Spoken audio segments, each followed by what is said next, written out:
All right. Good evening, everyone. I love it when we have a full house. Um, thank you for being here. I will now call this regular session of the Tigard-Tualatin School Board to order at 6:31 p.m. Let's see. All right. I do want to let everyone know that we did meet earlier in the evening for a work session that we'll be discussing a little bit later about some semester one education outcomes and grad rates.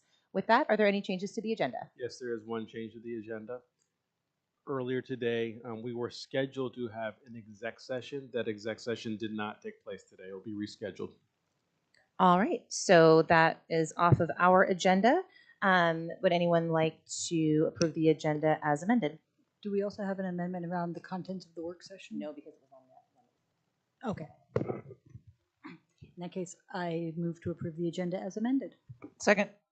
Motion is made by Director Zerschmied and seconded by Director Miles. Is there any discussion on the motion? Hearing none, I'll move to a choral vote. All those in favor, please say aye. Aye. Aye. Any opposed? Motion carries. And with that, we will go to our first item with recognition and good news, which is the unified sports for Tigard and Tualatin High Schools with Director Kinch. Good evening, board. I'd like to ask Coach Mills and Coach Johnson up here and their teams.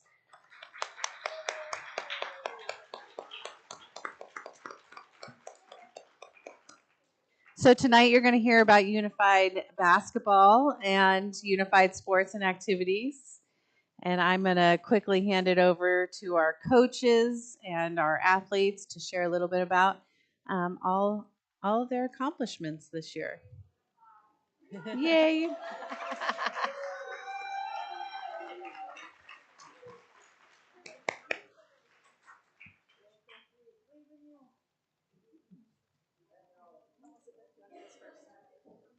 Hi guys, we're just here to represent Unified, and the agenda for what we're doing today is gonna just be about us. So sorry.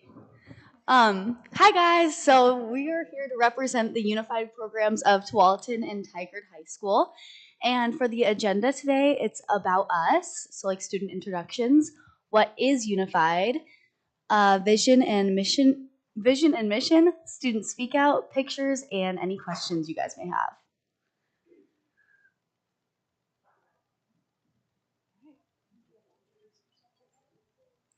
I am Jaden Pacheco. I play for Unified Tigard, and I have been on the team for about probably 3 years now. So yeah, I'm so glad to graduate this year, get ready for what's coming new, get a job. So yeah. Hi, I'm Lillian. I am a senior at Tigard High School, and I've been involved in Unified for 2 years now, and in peer tutor for 4 years. And yeah, I'm really excited to be here. Hi, I'm Penny, and I'm a senior as well. I've been on Unified the past few years. We've done it in peer tutoring all throughout high school, and I'm super excited to have this experience. Hi, I'm Olivia. I go to Tigard High School and I'm a sophomore. Hi, I'm Elizabeth. I am a junior. I've been a part of Unified for 2 years and then peer partnering for 3. Hi, my name is Sophia, and I go to Tualatin High School. I'm Ruby. I'm a junior at Tualatin. I've been involved with Unified for 2 years. Hi, my name's Cole. I'm a junior at Tualatin, and I've been with Unified for 2 years.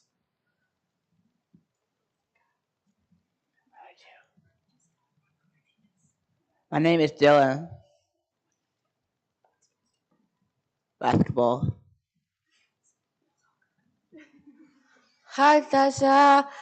I'm 16, and my year's birthday is Sana. Hi, my name is Rowan. I'm a freshman. This is my first year doing Unified and being a peer tutor.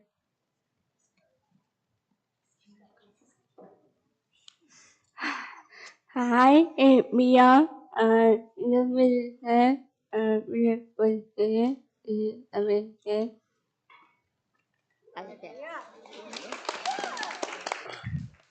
Hi, my name is Reshi. I'm also a freshman, and I'm also here for the Unified.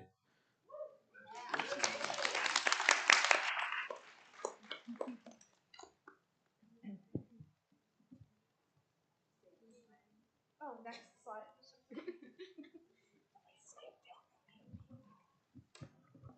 Okay, so what is Unified? Unified is the coming together of students with and without disabilities in a way that provides inclusive opportunities through sports and activities, cultivating supportive friendships and school culture. So some of what we do is our sports throughout the year. This includes basketball, soccer, track, and robotics. We also have our club aspect, so we have usually monthly events that we do. So movie nights and craft nights, things like that we can just come together. And then we also have our peer tutor and partner programs.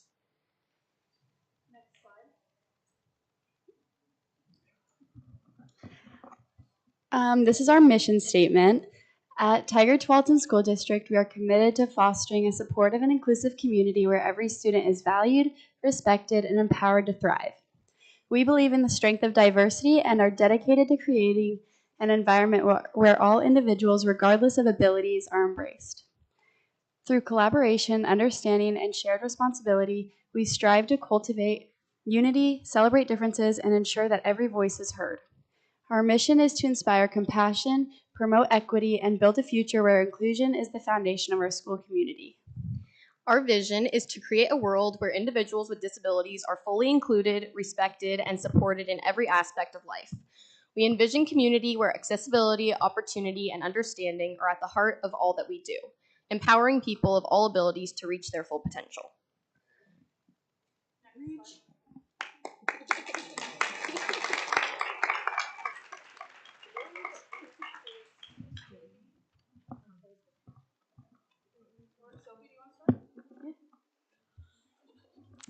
Okay, hi guys. I'm just going to tell you a little bit more about Unified and the community it all brings together. I can tell you guys about some of the events we've had with our Unified Club. This year we did pumpkin painting, we did movie night, we did, what else did we do? Friendsgiving, we did a Christmas party. That was super fun. Unified is just about all of us coming together and having so much fun, making new friends. The best part of my week is being able to hang out with all my friends, like Sophie, Adam, everybody. They bring my spirits up so much. And if I'm having a bad day, I know I can go like talk to Miss Jen or somebody, or even Sophie. Like she's always has great insight about everything. So that's absolutely amazing. This is a great community and it's so much fun.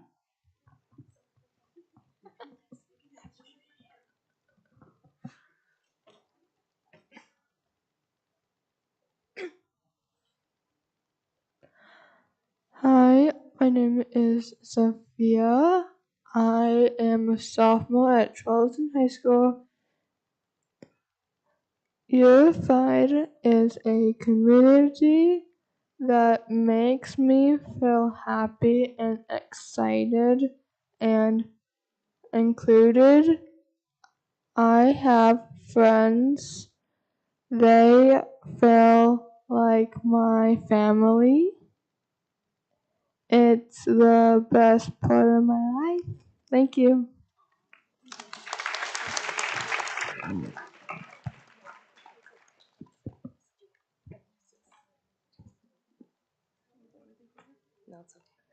Hello, my name is Jamie Flicker, and I am a parent of Sophie, one of our athletes representing our combined high school unified basketball teams tonight. Until we were introduced to unified sports, we had not experienced a true sense of belonging in our school community. This program provides an essential component of genuine inclusion. The sustainability and reliability of our unified program cannot be contingent on advocates, parents, and teachers alone. We need the district's and administration's continued support to help protect and ensure these equal opportunities for all future students. Thank you, and we appreciate being recognized at this school board meeting tonight.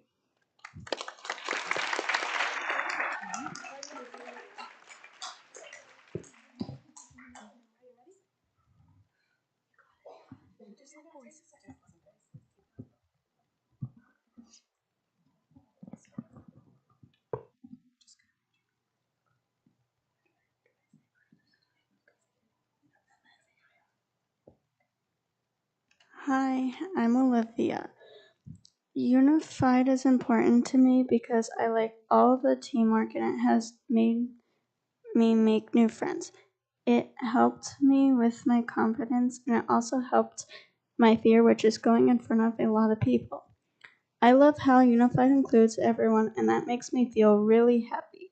Before I started Unified, I had no experience playing team sports, but once I started playing, I realized how much I enjoy playing with my peers. High school wouldn't be the same without Unified sports.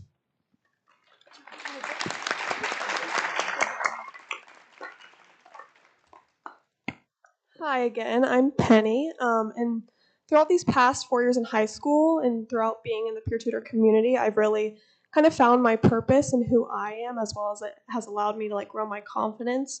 I've never found anything like what I found throughout the peer tutor and 202 and unified community.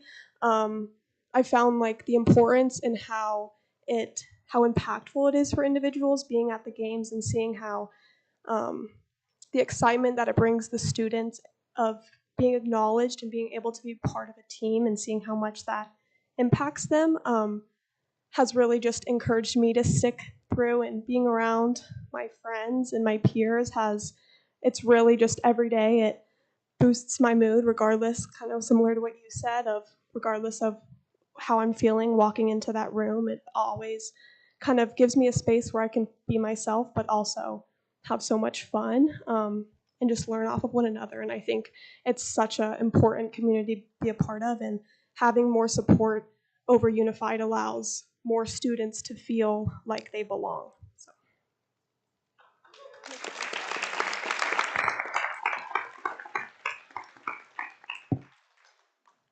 Hi, sorry for my froggy voice here. I'm Rachel Funderheit. I'm a parent of Olivia. She's a unified player. There's not really anything I can say at this point that really hasn't already been said. This isn't just a group of kids that come together to play a game.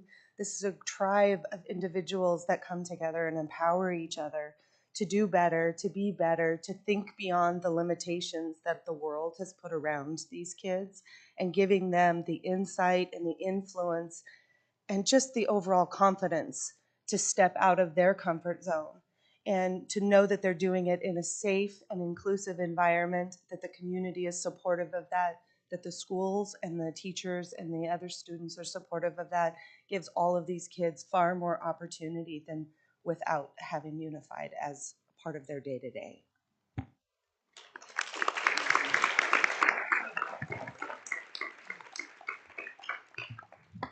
And then we have just one more. Hi, I'm Tori Alderman. I'm the Athletic Equity Coordinator at Tigard High, and I think some of you, thank you for the snaps, I think some of you remember when I was here a year and a half ago during the fall talking about unified sports as one of the main goals that I set for myself along with Danielle Johnson, our coach extraordinaire.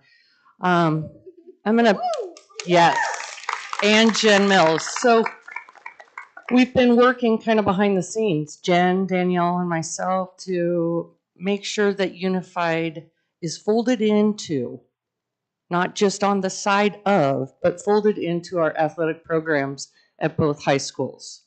You can clap for that. So a little history with Unified. Unified started in the state of Oregon in 2008. Tigard High School began their unified program in 2015. So we actually, and Tualatin probably 22.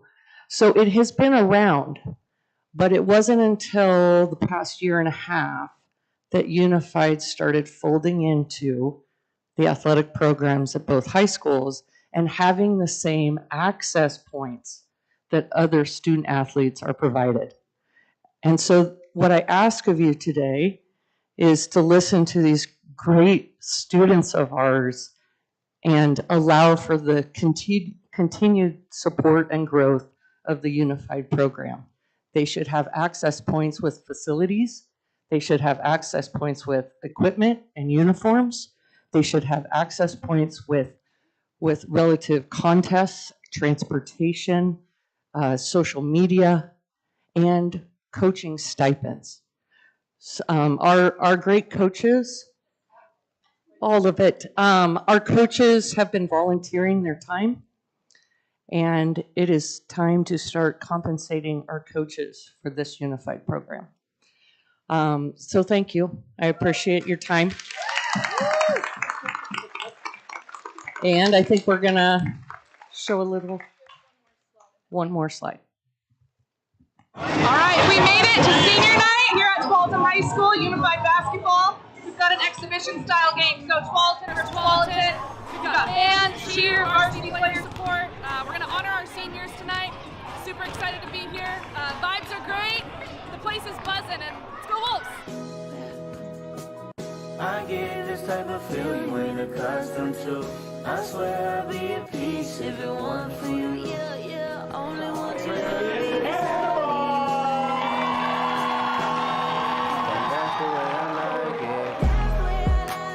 that's the way I like it. Unified senior night in high school. The vibe is here. It's all about inclusion. It's all about getting to these kids and letting them be a part of the society. Let's go.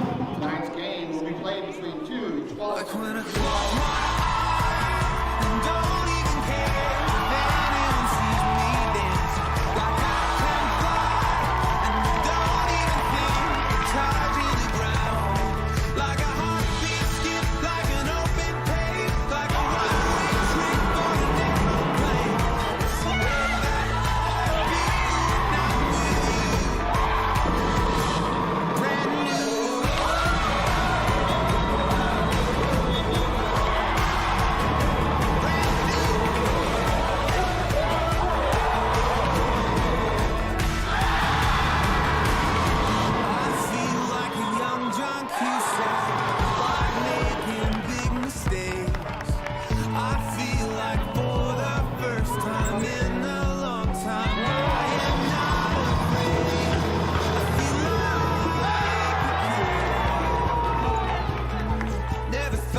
Is this working?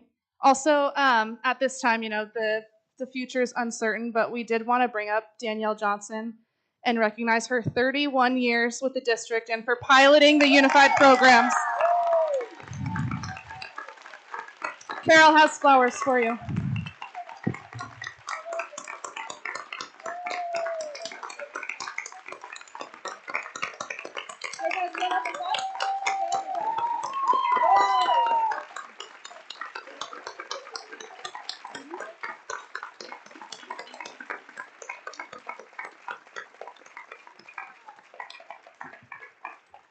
Danielle, you are a champion, and we appreciate and love you so much. And thank you for all that you do.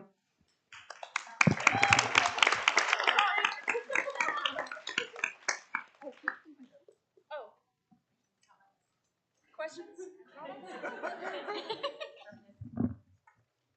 Yeah, we'll have a couple minutes for questions or comments, and then probably a picture, I imagine. I'll open it for questions, comments. Well, so I just want to say thank you, kids. You've put on some amazingly cool shows. I got to go to the Tualatin versus Tigard game earlier in the year. And Dylan, was that you who did the three-pointer with nothing but net? Oh, yeah. That was an amazing shot. So you should feel very proud of yourself. And then to Sophie and Olivia for having the courage to speak this evening into a microphone. Thank you. I know that's really tough. And actually, for all of you, Elizabeth, and I'm sorry, I've forgotten your name. I'm Elizabeth. You're Elizabeth. Okay, Ruby. Sorry. I knew one of you was Elizabeth. Thank you for coming and making this presentation.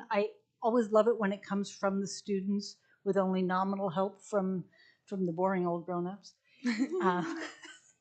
But it's an amazing show that you guys put on. It's a great game. And the fact that it's also building this wonderful community at the same time is just over the top great stuff. So this is like my favorite recognition and good news of the year because it is such amazing good news and so worthy of recognition. Thank you.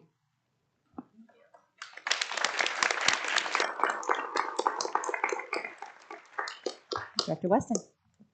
I just want to say thank you for the beautiful presentation and all of your great work and working together as a team so well.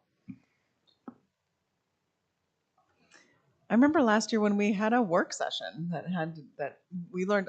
I learned a lot about this program last year, and it is wonderful to hear from all of you. And that video was fantastic. You can just feel the spirit and the energy, the teamwork, and all of the skill building that you get to do. Right, so you get to form a community, you get to build skills. These are things that you will take into the rest of your life. And thank you for bringing this program into our schools, for demonstrating what you do. You know, students not only you learn from each other, but you also teach the adults and model for us as well. And so thank you for bringing what you do to us and for sharing that with the board tonight. I have one question for an athlete. What would you say to a potential athlete who's unsure about doing unified sports?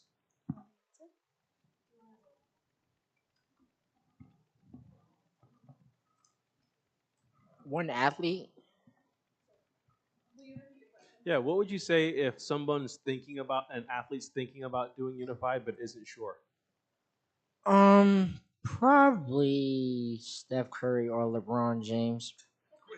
What would you say if a kid was worried about doing unified? Because I think honestly, like honestly, we could carry the whole entire team. If one person would join our team, he would be amazing on our team. Honestly, like he could do a lot more than our team. Definitely, he can join our team, have fun, and pass the ball around to our kids. An amazing game. Sounds so welcoming. And pass the ball to you because you like to shoot the threes, right? Is that yeah? Thank you.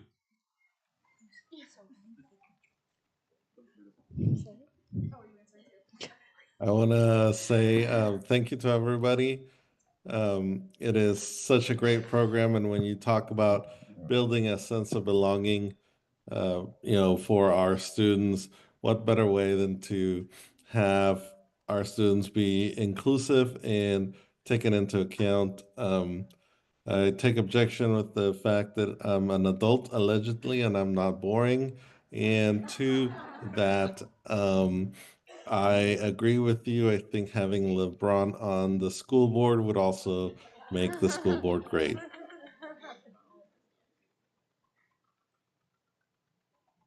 Did Sophia want to add? I think Sophie's going to respond to your question real quick.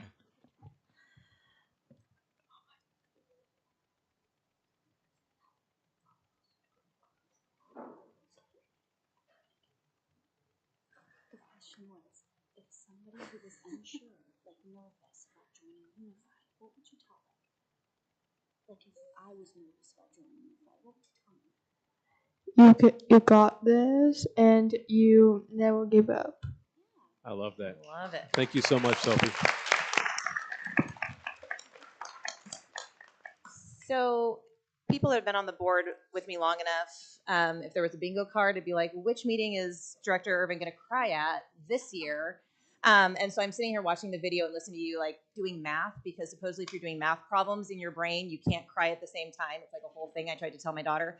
And it sort of worked, but it's just beautiful. And listening, I wrote down what you all said, which was happy, excited, included. This is my word cloud. Friends that feel like family, teamwork, confidence, acknowledgement, belonging, empowerment. And so if that wasn't sort of a word cloud of exactly what we need to be doing as a district, as a program, all the way across, I can't think what else it would be. So you really nailed it, all of you, and I appreciate your time. Jaden, I remember you from a volleyball game because Dylan was playing and you were wearing an awesome like tracksuit with like a white tiger on it. And we talked unified sports. You talked with my husband a bunch, and just talking about how much you loved doing basketball. And so that has stuck with me. And we've come and watched you play both teams. And so it's really wonderful, but it was fun to see you in person outside of the gym. So anyway, I appreciate you here. It's really scary to be over there and talking to that mic. It's scary for us. That was incredible. You guys are incredible leaders. Thank you so much. And so before you get up and go back that way, come this way for a quick picture. Good job, guys.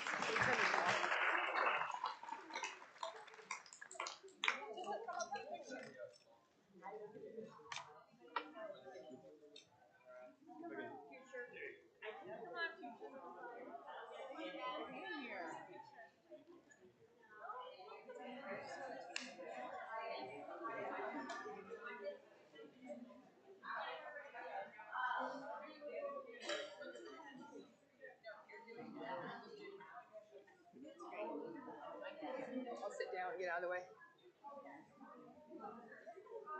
I gotta see if I'm actually getting.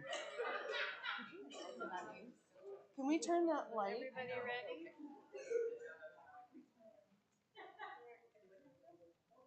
One, two, three.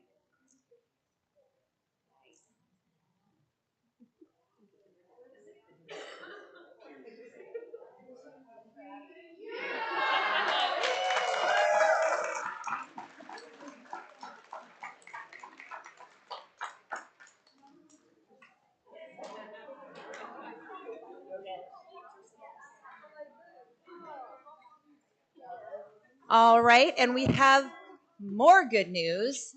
Best night ever for Down syndrome awareness. And I'd just like to say that I'm wearing my cool crazy socks. Oh, good. From last year that I was given.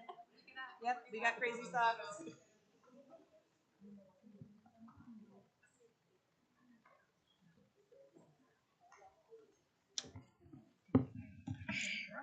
You can see my right, you can go to my left. That's okay. You got your good. I've known you my whole life. Thanks. Okay, we do have some additional great news. I'm just going to introduce Abigail McNutt and Kiera Morfland, and they're here to share information about World Down Syndrome Day. How should we put this down? That's one thing. I guess. Sometimes you just have to hold it. Okay. Can you hold Do it? you want me to hold it for you? Yes. Here you go. Okay. Okay. Hi, I am Abigail McNutt. I graduated from Tigard High School. I am now in the transition program at TTSD, and I experienced Down syndrome. I am very excited to be here at the TTSD School Board meeting to address World Down Syndrome Day. World Down Syndrome Day, or 321, is important because it is a global awareness day. It promotes inclusion and it recognizes people who experience Down syndrome. World Down Syndrome Day feels like a big party to celebrate the lives of people with Down syndrome. On 321, everybody's invited to wear their fun, colorful, crazy socks to show love and acceptance for all people who experience Down syndrome. When I see people wearing their fun socks, I feel important and accepted for who I am. So please, spread love and do show your support for people with Down syndrome by rocking your socks on 321 for World Down Syndrome Day. Thank you for taking the time to let me speak. Thank you.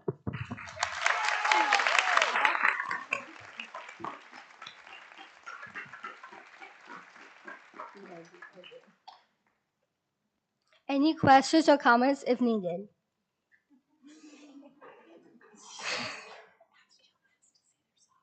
Oh yeah, here. Your socks Oh. and their socks.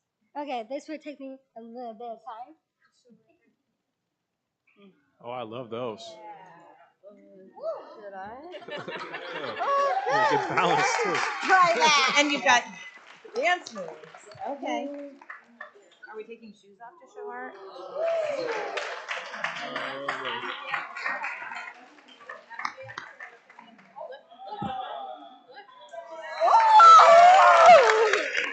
You gave these to me last year. I got these last year. Oh yeah, we're taking off shoes to do this. So.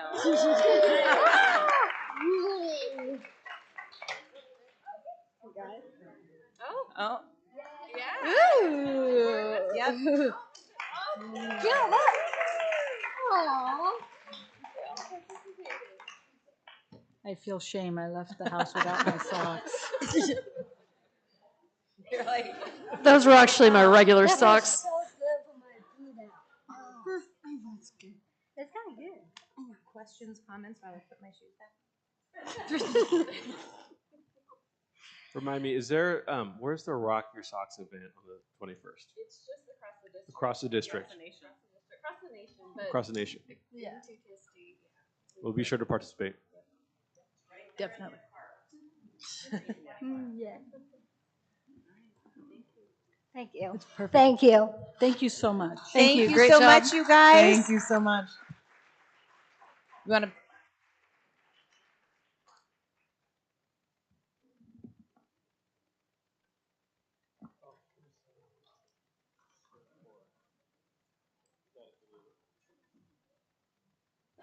Is this different? Oh no. Well, yeah, no, it's on here. Yeah. Okay. So with that, we'll move to student representative reports.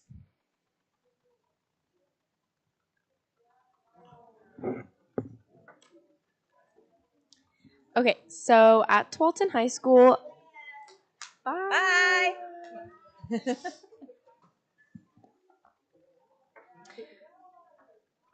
Okay, at Tualatin High School, all spring sports have started, so that's very exciting. I just wanted to give a winter update on like our winter sports. So I have a big list, but our girls basketball team was this year's league champions, which is actually the third year in a row that they were league champions. And then boys basketball was also league champions, which is their second year in a row of being league champs. Girls wrestling was league champ. Our co-ed cheer was the state champs. Boys wrestling had 5 people place for like state qualifiers. Swimming had 1 person qualify for state, and racquetball, everybody that went placed at nationals. So big congrats to all the teams listed. And then IB testing is coming up soon at the end of April, so many juniors and seniors are crossing their fingers and being nervous students. So many students are finishing their like pre-testing requirements like IOs and IAs. And then ASB is having a fundraiser at Langer's on March 17th. All day it's like fundraising for prom. And then 10th graders have their pre-ACT this Tuesday, so tomorrow, March 11th. And I've been getting some questions from students at Tualatin as far as like when student board representative applications will be released. So that, yeah. But yeah, that's at Tualatin.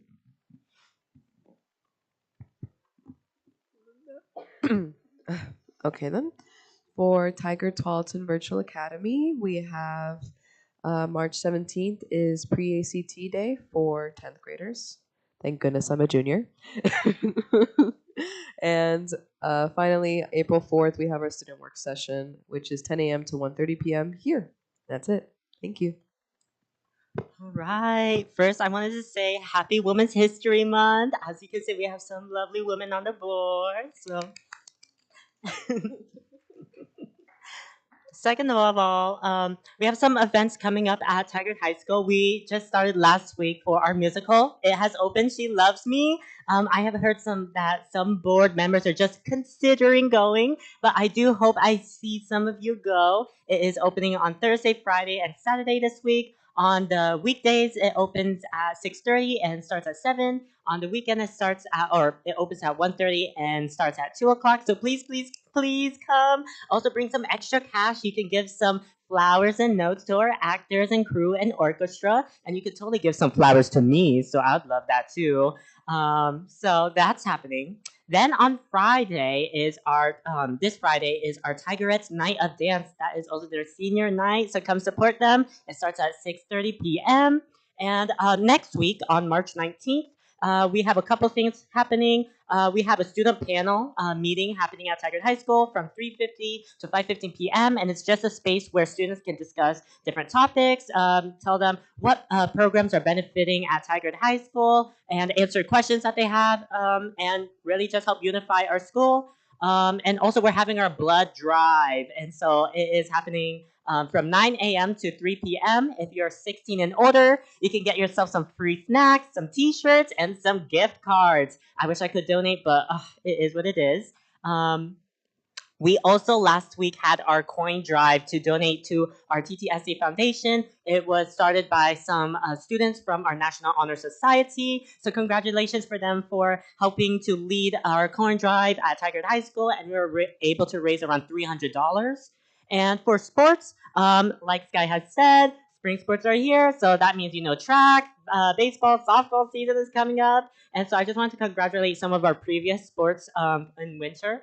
So for our girls basketball team, they ranked #1 in state for academics with an average of 3.90 GPA. And then our boys basketball and boys wrestling settled at #3. Our girls swimming settled at #4. And our dance team settled at #6. And I also wanted to give a big, big, big congratulations for Natalie Wilhoy at Tigard High School, who became our 6A or 5A girls OSAA champion for wrestling, the first time in Tigard High School history. And I'm just so proud of her. So that is all that I have to report at Tigard High School.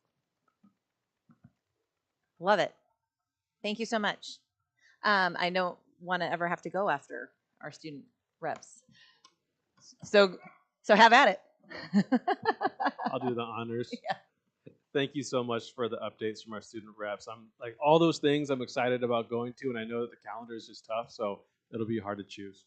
So also thank you to our unified team for coming up here, the athletes, the peers, and all the adults who support them.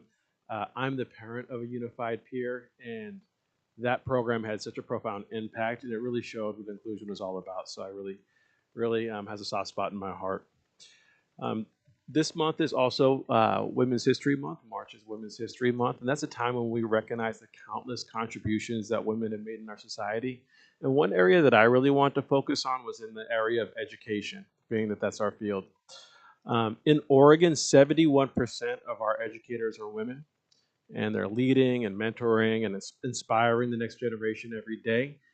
And they're doing everything they can to ensure that our students have an opportunity for success, and I think we can all see the profound impact that we've had based on their contributions. But history is all like, aside from just the educational field, I want to talk about how history has also shown us that leadership in general has no restrictions. So I'm thinking of young female leaders like Ruby Bridges, Malala Yousafzai, Greta Thunberg. They all led courageously, and they all impacted the world, and they all did this before they reached adulthood. And so I would like to send a message to the young women out there in our schools today that your voice matters, your leadership is needed now more than ever, and your potential is limitless. So let's honor Women's History Month by celebrating the past, but also, more importantly, let's continue to invest in the future. So again, happy Women's History Month. All right, now I want to talk about boundary changes. So tonight we're going to hear some public comment from community members regarding the proposed boundary changes. And this is a complex and multifaceted process aimed at balancing enrollment across schools, addressing unorthodox boundary lines, and planning for long-term growth. And it's based on the demographic projections. So we recognize that boundary adjustments are never easy. And we understand that some families are concerned about this or maybe even in opposition. And during last week's community public meetings, we heard valuable feedback, and we're ready to address some of the concerns that were brought to us in those meetings regarding transportation and other key impacts to make sure that we have as smooth of a transition no matter what options we select. So public comment in general, by the way, it's going to be the first time that we've had a large volume of public comment, and it's a vital component to what we do. Discourse is so important, and as the leader of the district, I'm committed to listening, to engaging, and to making adjustments when possible to best serve the students and community. So thanks for being here. If you have a public comment, and as far as the boundary conversation goes, we're going to continue to do our best in a really challenging situation. One other challenging situation to bring up, I don't want to be Debbie Downer, if that's the right thing to say, but I want to be a bastion of negativity. So budget cuts. So we know that we have $12 million worth of budget reductions to make over the next 2 years. And this is due to declining enrollment, an inadequate state school fund, which we've talked about over the years, and which we hope comes in higher at the conclusion of the long session. And we're basing our assumptions based off the $11.36 billion state school fund assumption. Now, I want to tell the board and the public that this $11.36 billion, it's in limbo right now. There's a lot of conversation and a big debate going on around accountability and if we get that funding based on where we land at the conclusion of this debate that demonstrates that schools are showing accountability. So there's a lot of moving parts happening with our budget, but even with the $11.36 billion, we know that we have some reductions that we need to do, and that's going to come in the form of staffing. And so there's a potential that we can see layoffs, right? And that's never easy. It's actually really challenging, and it's challenging to do it for a third year in a row. So what we're committed to doing is, of course, being accountable, but also we want to minimize the impact that this budget reduction has on students and staff. And what our goal is to ensure long-term financial stability in developing a 2-year budget plan this spring so that we don't have to go through the pain of having a budget reduction conversation again in the 26-27 school year. So again, our focus is going to remain on stability and also making sure that we're really prioritizing instructional outcomes and instructional opportunities for students. And so we're going to provide some further updates in the budget on April 7th, but I just want to make sure that we keep this conversation going. You know that we're doing a lot of work right now around budget and shoring the budget up. And let's end this thing on a high note. So Thor, can you pull up that picture? So you can't, the resolution is not that great, but I am actually smiling in that picture. I get the opportunity to get into schools, and sometimes, and most of the time, it's the end of the week. And this is one of my favorite visits. I got grilled by about 17 kindergartners in Miss Haig's kindergarten class at Durham Elementary. They asked me everything from, what do I do when I get home? And I walked them through my routine. And they pressed me on where my favorite frozen yogurt place was, and how come I haven't been to Menchie's yet. They stumped me. I said, there was a place called TCBY when I was growing up, and it stood for the country's best yogurt, and I thought it was pretty good. So they did give me some homework to go to Menchie's before I returned, and then I got to ask them some questions. So I got to ask them what was hard for them in school, and they each had some different topics. They said challenge them, but they appreciated doing, whether it was reading or math.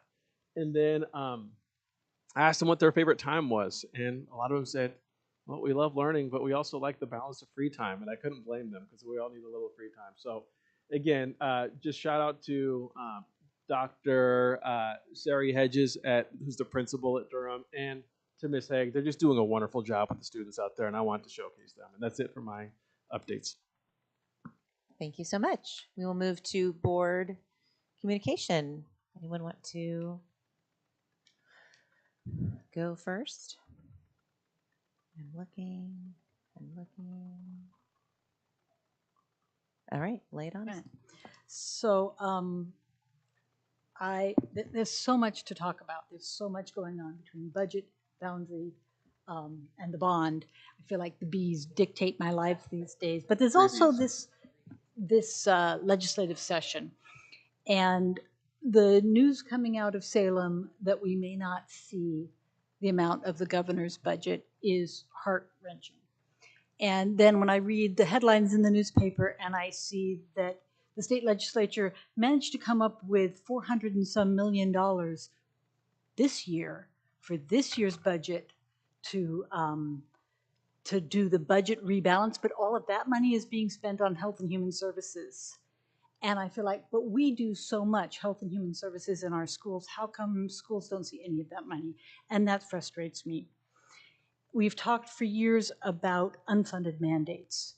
And I've spoken to legislators until I'm blue in the face about, please, if you're going to legislate that we do something more, give us the money to do it.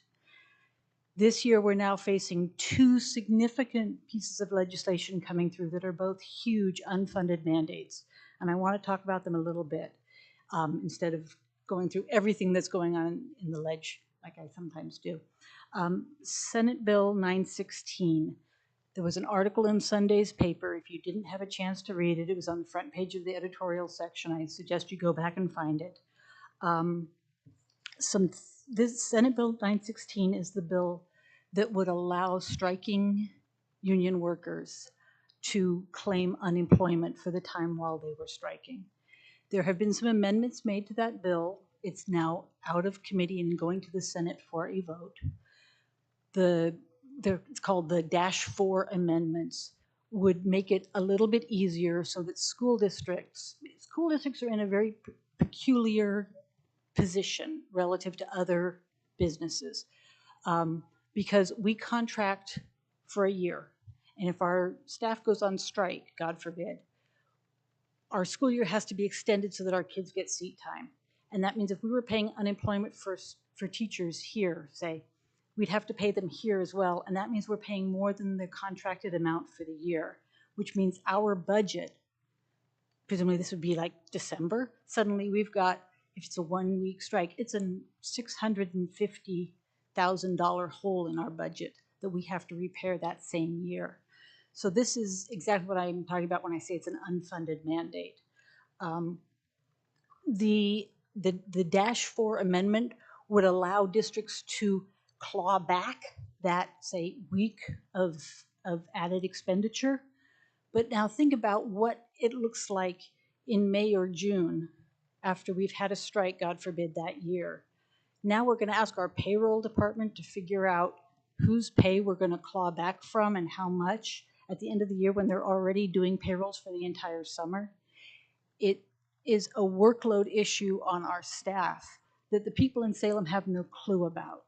And so I would encourage anybody who has any interest in it, read the article in the Oregonian, contact your local senator, your local representative, because they'll be voting on it next if it passes the Senate.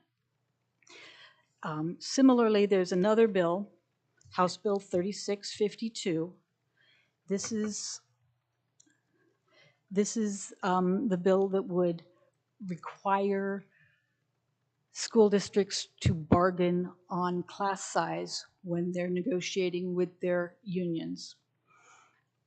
This is, again, an unfunded mandate in that if we are required, any district should be allowed to have that conversation with their teachers union or classified union as they need to with their people. But to have the state come in and say, you must do this, gives a lever to the union side of the negotiation that is simply unfair, in my opinion.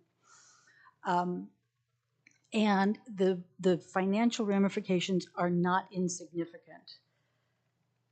If we are going to reduce class sizes, and I would love to reduce class sizes, right? But it means adding teachers. And adding teachers is an incredibly expensive investment. And legislators always manage to forget that part of the equation. I am perfectly happy to have the staff there to do this work, but for God's sake, give us the money to do it. Don't make me rob from over here in my budget to pay for it over here just because you said over here is more important. You don't even know what's over here. You don't know that this is maybe more important than this. So there was also conveniently an editorial in the Sunday Oregonian about House Bill 3652, rather sharply titled Legislators Need a Math Lesson. And I would encourage anybody to read that one as well. And I think I'll stop at this point. Thank you. Thank you. There is a lot going on, so I appreciate that report. Anyone? Director Weston? Thank you so much. And I'm also concerned about the budget. I think local governments are all having less revenue with this inflationary environment, and somehow that doesn't seem to be getting addressed. And over time, I think it'll be a bigger and bigger problem. I know we do have a little bit of development happening in our district, and so that'll bring up our enrollment at least over the next few years. And I think that'll be putting us in a little bit better position than districts that are only having declining enrollments with changing demographics. But that doesn't mean the state should just turn away from students. If we have fewer young people attending our schools as our population ages, then we should be able to do a really good job for the students that remain. And somehow we're not. Somehow we just don't seem to care. I'm tired of talking about it. It's exhausting. And I appreciate the idea of balancing the budget and maybe not having to look at it again, but with changing demographics and an inflationary environment with no sign of stopping, I don't see the end of this. And I think we should be fully funding education, not working around the margins, not rebalancing a little bit between the biennium, not pretending that a little bit here or there is going to matter, but like seriously making it a priority, doing some real tax reform or some real prioritization, because this is the marginal return when you invest in education is so high compared to some other areas that are just trying to correct things after they've already become really problematic. And so, you know, we have the opportunity to set our students on a positive, successful path forward. And somehow, as a state, we don't seem to think that's important. It's a real disappointment. I know we can do better, and I hope to see that someday. Thank you so much. Dr. Miles? I don't have much formal to say tonight. I really appreciate my colleagues' advocacy, particularly the formal advocacy that some of my board colleagues do on the OSBA board and the Legislative Policy Committee, and you know, board members around the state get together and it's not as get together, but they go and advocate for funding and for policy issues that are related to funding and the unfunded mandates and things like that. And so I think we're really lucky on this board to have folks that do a lot of that work on behalf of the board and on behalf of all students in Oregon, frankly. So thank you so much for doing that work. And Dr. Udo, your picture of yourself in the kindergarten room made me very envious as an early childhood educator myself. But I do have a visit to Calapooya Preschool coming up, so I will be looking forward to that as well. Hanging out with the littles is my jam. I got to go to the Chamber of Commerce Dinner for Excellence in Business last Friday. That was nice to represent TTSD there and be among business leaders. That was fun. I'm going to go see the Crucible at Tualatin High School this weekend. I've heard lovely things about that, so I'll be excited to be there. Sorry, Nathan, I'm not going to the Tigard one, but I'm going to the Tualatin one. I know, I see the look on your face. And yeah. I do. I do have a little skin in the game.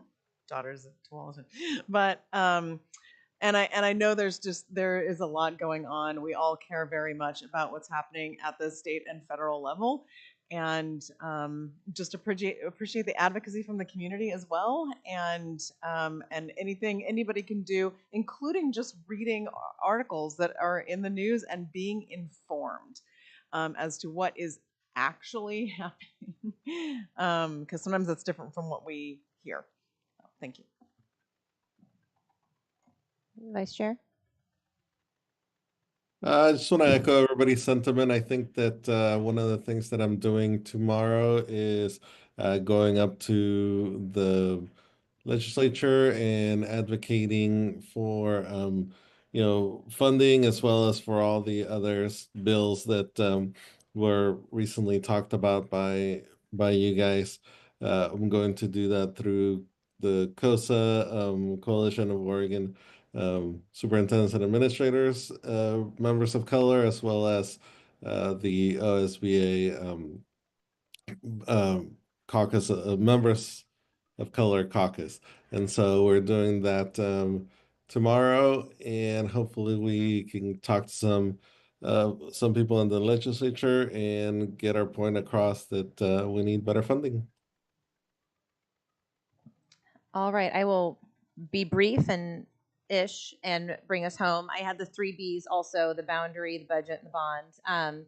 And the one thing that I wanted to say, because I've had some conversations relative to the bond, is, I think, and this was newer to me as I had kids in education in public school, or was on the board, or different hats that I was wearing when I was a teacher.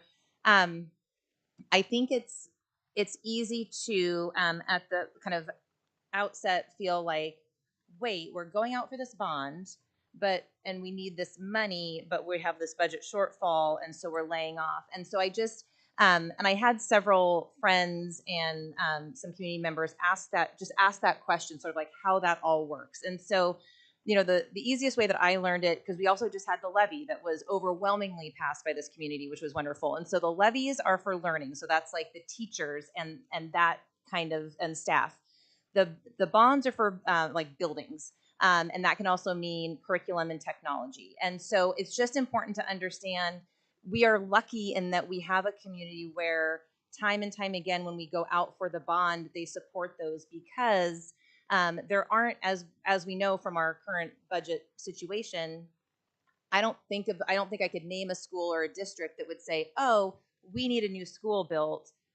Good thing we have that $72 million in our budget to build that. That just doesn't happen. And so that is really how we are able to have, get buildings right, have seismic repairs, get safety measures in place, have the vestibules in all of our elementary schools, a lot of the safety, security pieces, all of our technology and curriculum.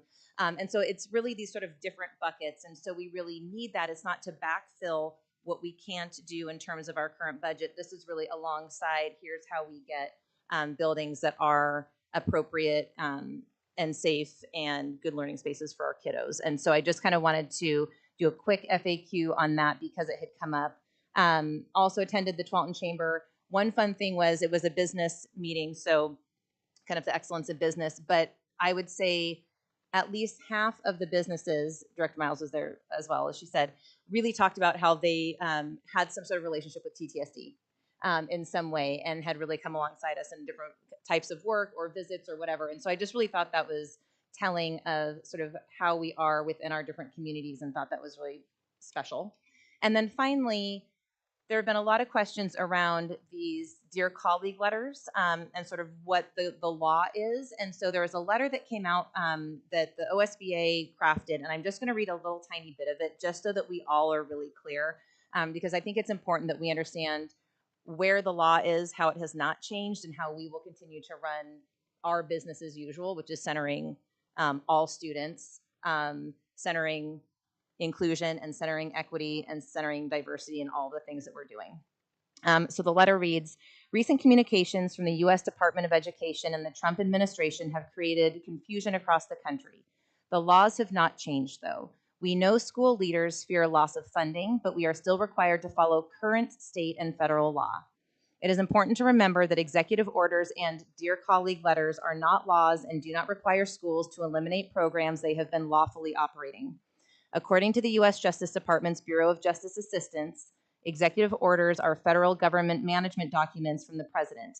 If there is a conflict between an executive order and the U.S. Constitution or an existing federal law, the U.S. Constitution and existing federal law prevail.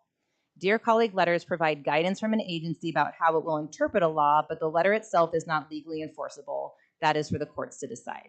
So I just wanted to kind of level set that. I thought that was a really wonderful, clear way to put that so that we really understand how we are moving forward. And that's all I have.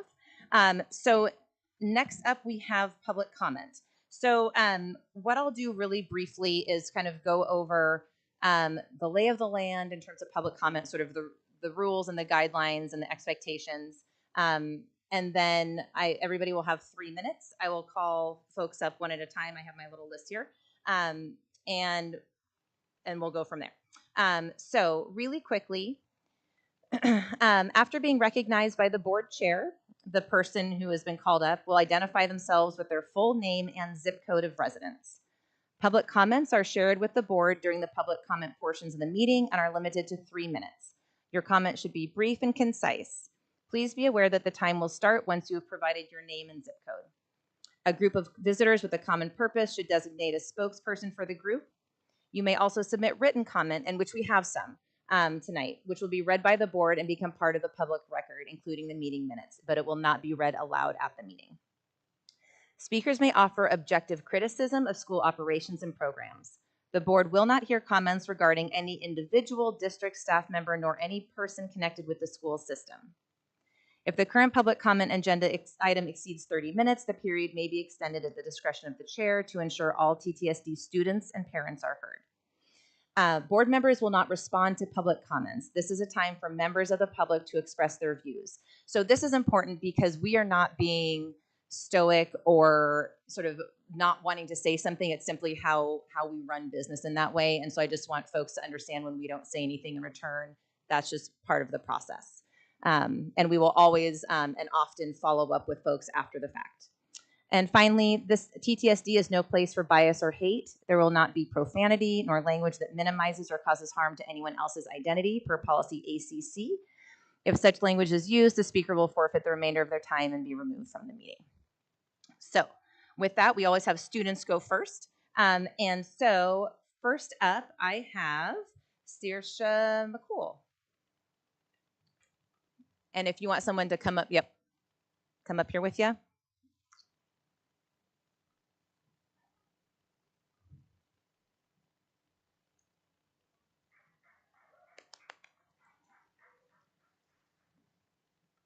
Did I pronounce your name correct? Perfect, okay.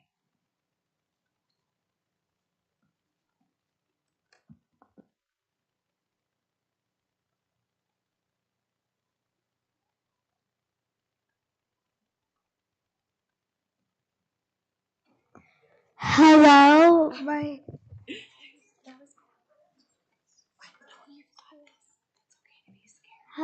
my name is Saoirse McCool. I am 8. My zip code is 97224. Hello, my name is Saoirse McCool. I am 8 years old in 2nd grade at Mary Woodward. I'm here to ask you to reconsider your decision to change the boundaries for my school. I would like to read a poem by Mr. Rogers. That is the reason why I think you should not change the boundaries. It is called Love is People. Love is people. Love is people needing people. Love is people caring for people. That is love. Love's a little child sharing with another. Love's a brave man daring to liberate for his brother. Love is people, love is people needing people. Love is people caring for people. That is love. And though some have costly treasure, it never seems to measure up to people needing people, caring for people, for that's love. Love is people. People love. Mr. Rogers understands that community is important. Putting our best interest first means protecting community life. The moms who throw parties, do art lit, and make our school so special. Miss Paxton, Miss Tigner, Maria Lena, and Miss Dutton. Maria Lena and Joe make our garden one of a kind. Miss Cox and Miss W, who announce the soaring eagle, and they help other people who need it. Mr. Nihill, because a lot of the times he cheers everyone on. All my friends, because they are nice to me, and on the bad days, we just try our best. Miss McComb, Miss Langlears, Miss Rice, Miss Almonds, the Lamb teacher, Miss Mullins, the music teacher, and Miss Mimi, the gym teacher. They all know my older sister too. I hope my little sister gets to have them. Community is important because love is people, and Mary Woodward are my people. That was very brave and courageous, Saoirse. Thank you.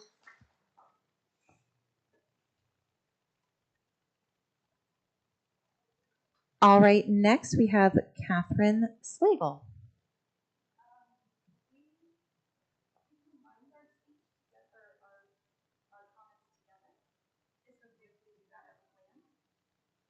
We can't is it just one speech and you'll just come up here together?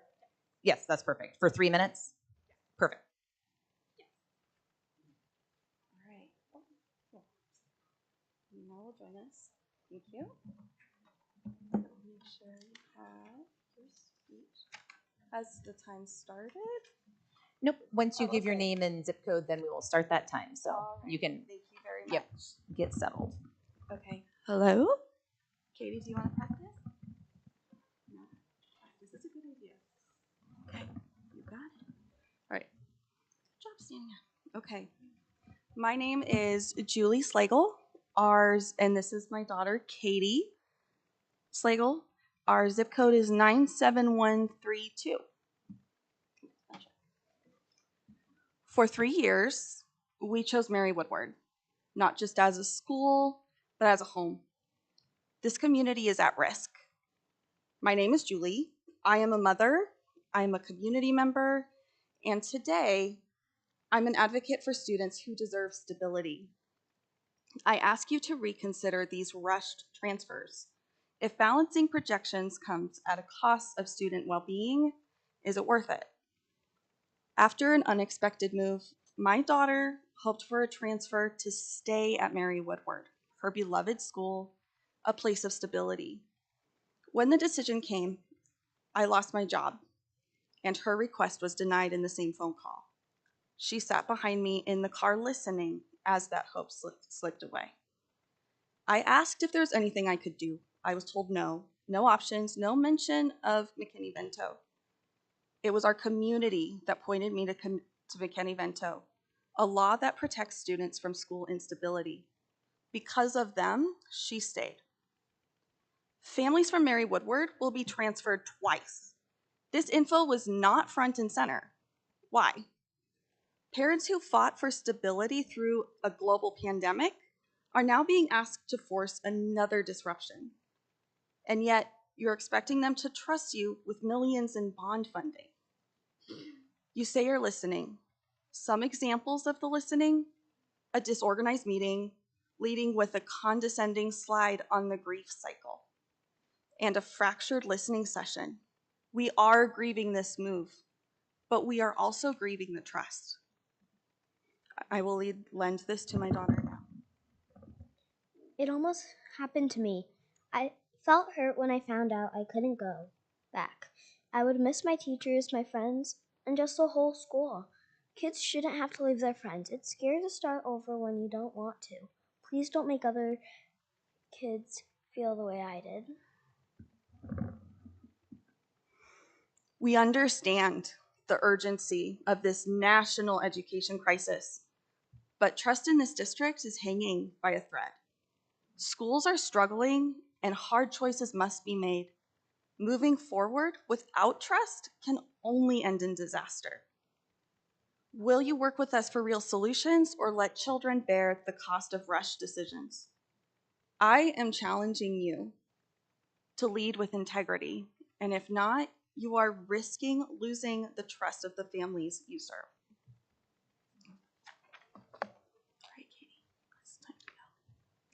Thank you so much. Good job, Katie. Thank you.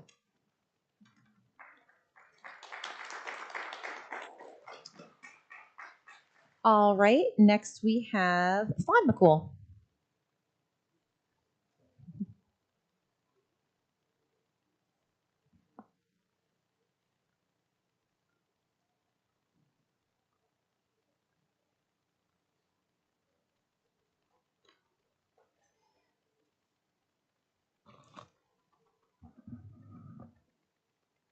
My name is Fawn McCool, and my zip code is 97224. Hello, my name is Fawn McCool. I'm a licensed clinical social worker and mother of 3. I'm here today to express my deep concern about the proposal presented to move children from Mary Woodward to Art Ruckin. We moved to Mary Woodward when our autistic daughter entered kindergarten, as it was known for a principal and staff who valued inclusion, creativity, and kindness. It has been our community for over 6 years now. The Casey Foundation 2024 Kids Count Report and Mental Health America studies show Oregon youth have the highest rates of experiencing suicidal thoughts and are most depressed in the nation. We are the second highest for youth with substance abuse issues and have high rates of declining reading and math proficiencies. We rank second to last for youth who are flourishing. This is a crisis. I understand you all are tasked with the difficult decision of how to redistribute students, a task I do not envy. However, at this time, what has been presented to Mary Woodward does not take into account the negative mental health impact that multiple moves have on children, nor the negative academic impact. This plan of 2 forced transitions, transferring to Ruckin, then leaving their peers once again to return to Fowler for middle school, puts these kids at an even higher risk for social, emotional, and academic issues. This won't be the first forced move for so many kids just 3 years after the global COVID-19 pandemic. Many of these students were not able to learn essential social and academic skills due to lack of access to preschool or delayed early interventions due to that pandemic. When Mary Woodward transfer students will be forced to leave their peers because they feed into Fowler while the rest of Ruckin feeds into Tualatin, the research is clear that they will surely suffer great consequences. Research shows academic success in school is more likely among students who form social relationships within the school, and attachment to a specific school has consistently predicted better student outcomes. Research also shows social integration is an important facet of continued persistence and succeeding in school and success in schooling, aka mobility is linked to high likelihood of increased dropout later on. When the Beaverton School District decided to close schools due to attrition, the community was outraged. Instead of forging on, they paused for 18 months and created a strategy to engage the community in problem solving. I am begging TTSD to follow suit. This plan comes across as reactionary, and it is certainly not one that was community or trauma informed. It will cause harm mentally, socially, and academically, and there is a wealth of research to back this claim. It will result in even more attrition. The 3 minutes. Yep. And if you give us a copy of that, we'll put the rest so it's all in the minutes. I appreciate that. Thank you. And finally, we have Bethany Gibson.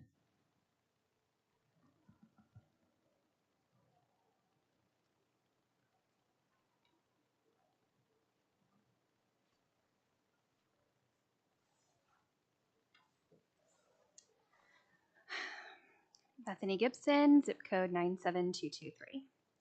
When I first moved into my home, there was nothing but open farmland behind us, the Roshak Berry Farm. When our son was born, we learned a new school was going to be built in the River Terrace development going in behind us. That was so exciting, a new school close by for our child to go to. Unfortunately, when he started kindergarten, the school wasn't finished yet, and we learned that despite being the farthest you could get from the school, we were zoned for Mary Woodward. It was upsetting because we knew other schools, besides this one, were closer. Due to transportation logistics with 2 working parents, it was not feasible to request enrollment at Rutkin once it had opened or at another closer school.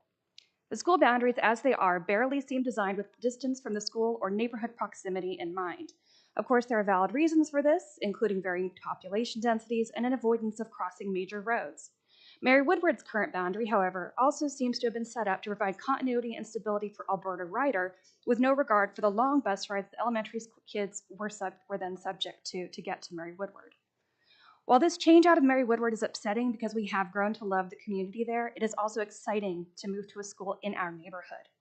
My son was very anxious about the potential change. He asked a few questions about the boundary and why it was like it was, and then he asked to see a map of where we are versus Art Rutkin versus Mary Woodward. He immediately saw that it was closer and is very excited about potentially walking to and from school this fall. He actually walked it 3 times this weekend. He can do it in under 30 minutes. And I'm probably going to be a crossing guard this fall when it happens.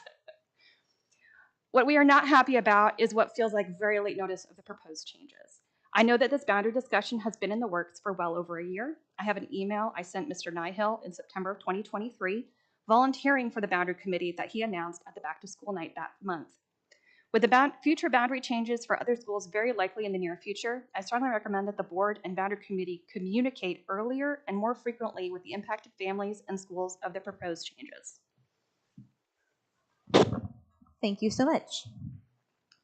All right, thank you everyone for your public comments. That closes that portion of our meeting, and we will move on to our first reports and discussion items, which is our reports on sort of what we learned about in the work session around the first semester educational outcomes and grad rates. So I'll open the floor to thoughts and comments.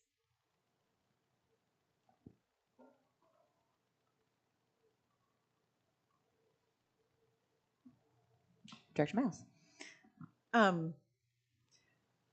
30 minutes was not enough.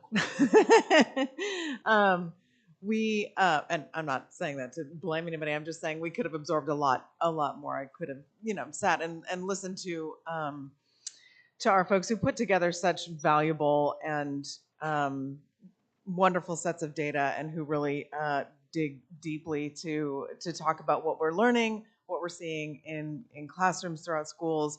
I appreciate, and I always appreciate, the fact that our staff is willing to reflect on trends, both positive and negative. I've said this before, we all know this, but research shows that districts that are willing to reflect not just on positive data, but on negative data trends too, that positively impacts student outcomes, because you're looking at what is real. And so as we looked at data about discipline and about achievement, and it was broken down by groups of students and disaggregated for us, there are things that have improved, there are things that are holding steady, there are things that still need work and are progressing. There was a piece at the end that really struck me that Director Kinch talked about, and it was about effective classrooms. And there were 4 pieces to that. And she said something about, sometimes we overthink things, and it really can be boiled down to some simple things. And what they saw in this effective classroom piece was research-based practices, teachers engaging students, teachers engaging families, and teacher collective efficacy, which is that belief between teachers that teachers can do it together, that they all believe in each other. And not to say that there are not more complicated things and deeper things, but that those 4 things showing up as being parts of effective classrooms was just really like, yeah, I mean, this is what we do.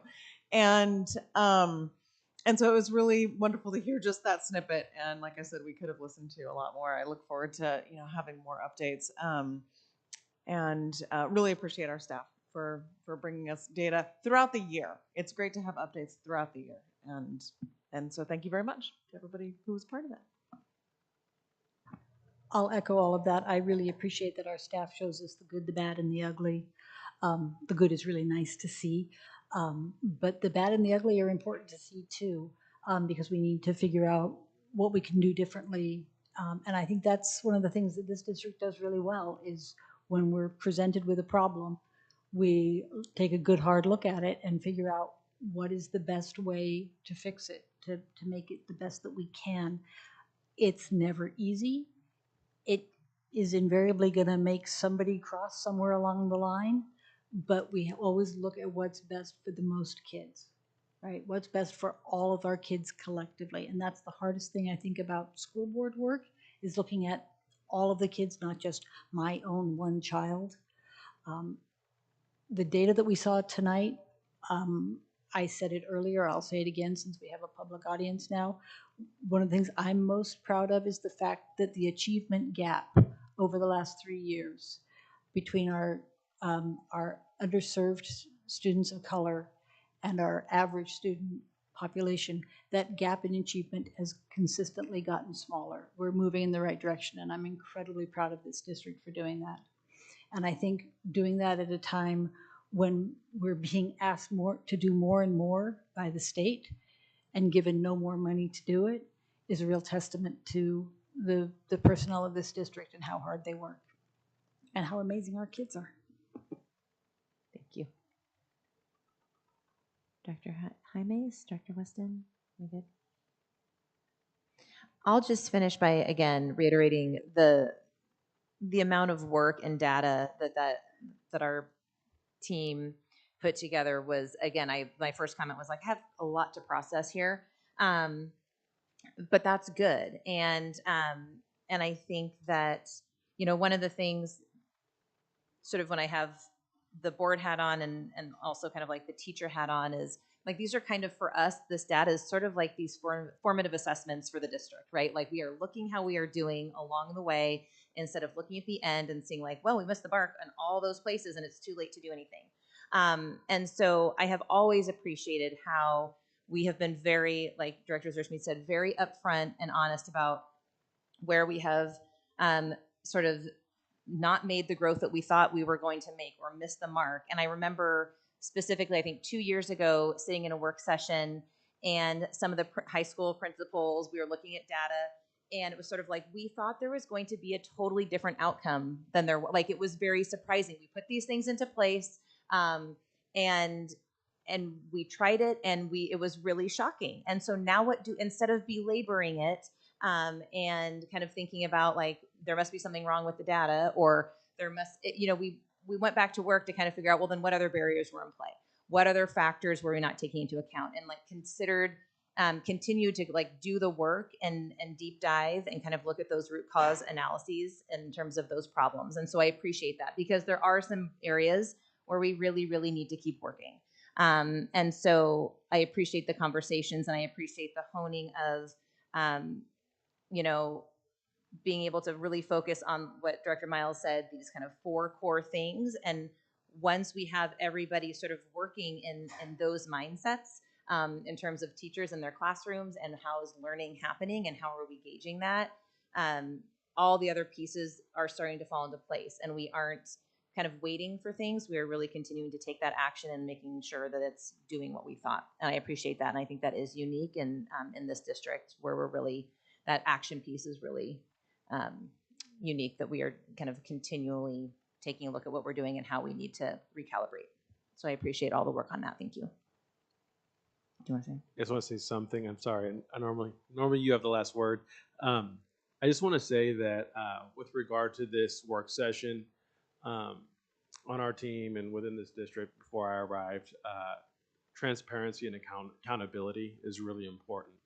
And so I just want to say kudos not only to the team who brought the report to you and gave you unfiltered view of where we're doing well, the way that we're rebounding with attendance, the way that we are surpassing state averages on 9th grade on track by engaging students and helping students finish strong. Those are areas that we're really proud of. And then we also own and are hard at work at closing the gaps in areas that stand out to us. That's our English graduation rates in 4 years for our English language learning population.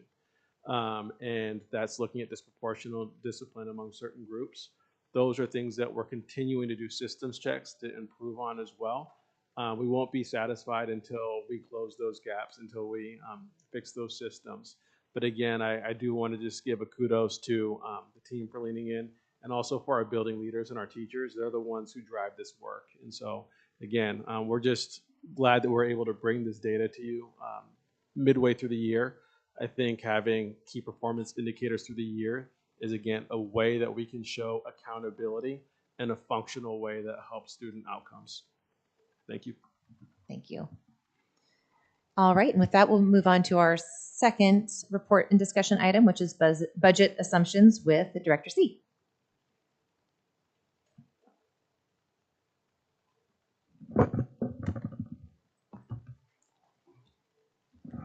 Good evening, board members, student reps, and Superintendent Udo Senata.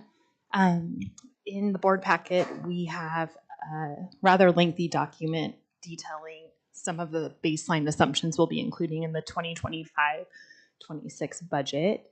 So I'm going to talk a little bit more about this B item for just a few minutes and share some highlights about metrics that may have significantly changed from the prior year or play a significant part in the district's costs or revenue assumptions. Next slide. So as I mentioned, the report covered a variety of issues. We're not going to revisit all of these, but if the community wanted to review the memo, this is included in the board packet. Next slide. So overall, we referenced the most recently available economic and revenue forecast, which was released in March. This was prior to any federal announcements made last week that would have impacted the economy. But overall, the report noted that both the national and state economy was on sound footing, but that there were several components of economic projections which would be directly impacted by any federal policy changes, which is typical when there's a transition in leadership. Specifically, Oregon was called out as having a potential vulnerability because of the outsized role that export industries play in our state economy, and with those exports being subject to tariffs, that could have a negative impact on revenue. It also noted that our population growth will most likely rely on net migration, which means that people are moving into the state. And we've tended to see that with lower birth rates. Finally, I know everyone's typically interested in the kicker. So for consistency's sake, the economic report refers to things in millions, but the personal kicker is estimated to be about $1.726 billion. And then the corporate kicker is estimated to be about $993 million. That is earmarked for education, but I want to point out that it's not just it's not an additional amount that has to be passed on to education. It can be embedded into the revenue resources, and so it's not necessarily a true add to the budget. Next slide. Our major revenue assumption is related to the K-12 public education allocation. That is estimated, or at least proposed in the governor's budget, to be $11.3 billion. But as it was mentioned earlier tonight, we in recent weeks have realized that that might not necessarily be a floor for the co-chairs to make a recommendation. As is typical during a biennial budget, we'll recognize 49% of our allocation in the first year, with 51% occurring in the second year to account for cost escalation. Next slide. Our enrollment is the major driver as to how much funding we'll receive, and our fall ADM estimate is 11,025 students, which is a decline from the current year. Accordingly, we'll receive no fault funding and receive funding based off of our 2024-25 enrollment numbers. Next slide. Another significant component of our budget are our pension costs. This was shared with the board, I believe, in either an October or November financial update. Here you'll see the rates that we're paying for the current biennium for both Tier 1, 2, and OPSERB employees, and the proposed increases. So each category of employees is seeing in a rate a 3% increase. But as the memo detailed, the percentage effect of that increase is actually increasing those cost lines by at least 15%. Next slide. We have current agreements with all but one employee group, which is classified. They're going through negotiations this spring. But for all of the other employee groups, we have a 3.4% agreed upon increase in health insurance per month. And so that monthly cap will increase from $2,124 a month to $2,196 per month. Next slide. CPI for the last year, for 2024, was actually 3%. And as we look at other contracted services, we'll really look at industry trends and sometimes notifications from vendors to increase the budget. One thing I specifically want to call out is that we're expecting a 20% increase in our property and liability insurance.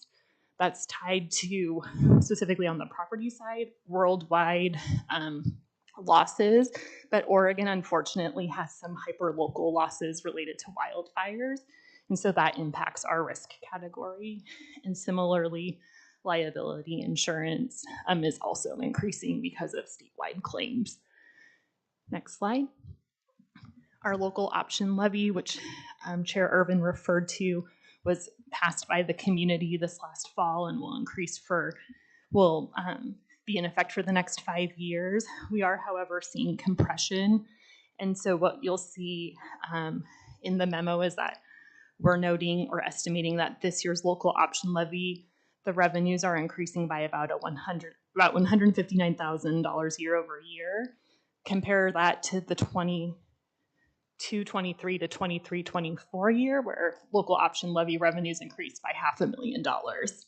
So we're really seeing seeing the impact of compression on local option levy due to home sales and having assessed rates reset and real market rates reset. Next slide. I think that's it actually. So those are the significant changes we'll be considering as we put the budget together. Like Superintendent Udo-Seneta mentioned, we'll be here next month with a more detailed work session, and as well as just the actual budget in May. Are there any questions? So when we do receive the co-chair's budget, which I think is going to be the end of March, March 22nd, something like that. Yeah. Will you, you're going to be doing the work, will you be rejiggering the budget projections at that time? Or, okay. Yeah, we'll be in discussion with the superintendent, and we have a methodology which we're able to re-estimate our state school fund estimate based off of the co-chair's budget and also the pulse on the legislature. So yeah, we'll try to bring you a budget put together in good faith with what we believe will actually manifest by the end of June. Thank you.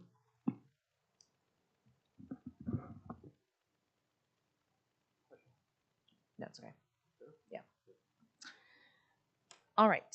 We are to our action items, which is the 25-26 draft calendar with Director Reed and Director Bailey. Go.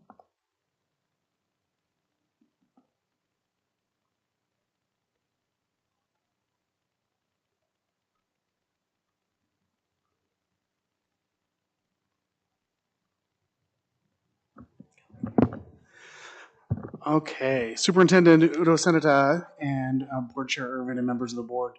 Over the last several weeks, we have solicited feedback from our licensed and classified staff, administrators, and parents throughout the community regarding 2 calendar options for the 25-26 school year.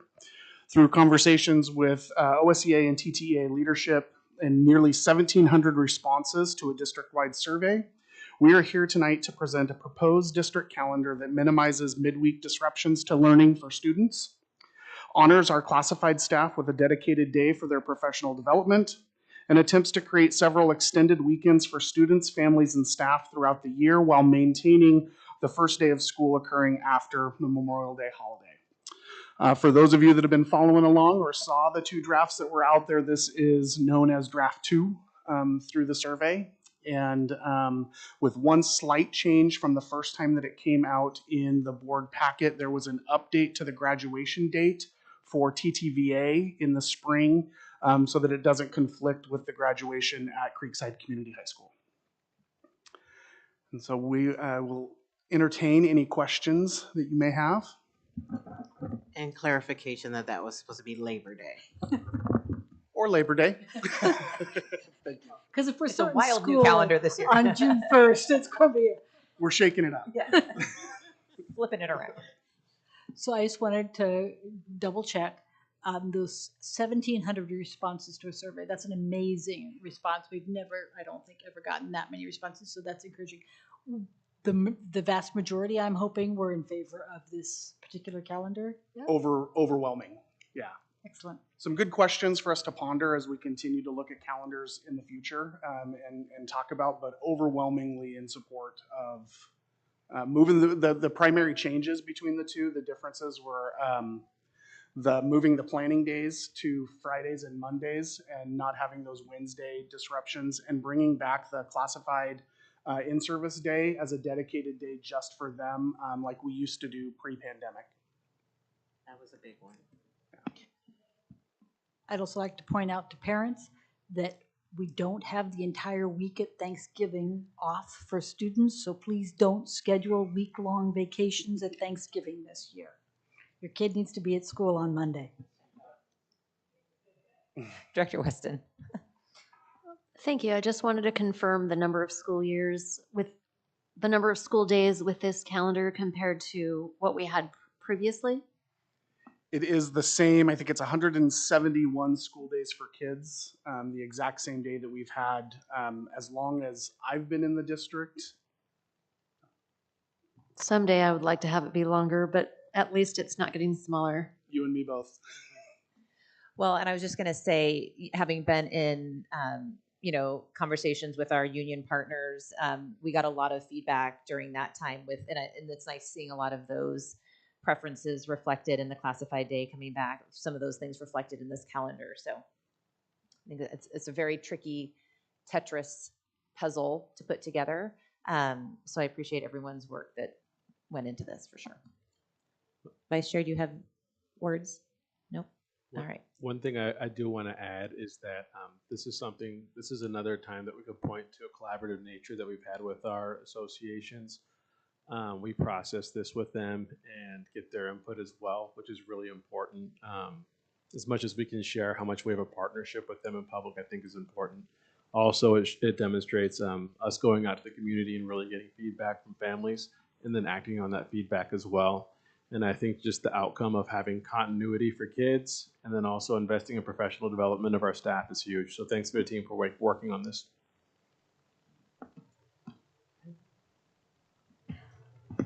With that, I'll move to approve the proposed 2025-2026 district calendar as presented. Second. Motion is made by Director Zerschmidt and seconded by Director Miles. Is there any discussion on the motion? Hearing none, I'll move to a choral vote. All those in favor, please say aye. Aye. Aye. Any opposed? Motion carries. We have a calendar. Start making our plans. All right, and that brings us to the end of our regular meeting. So I will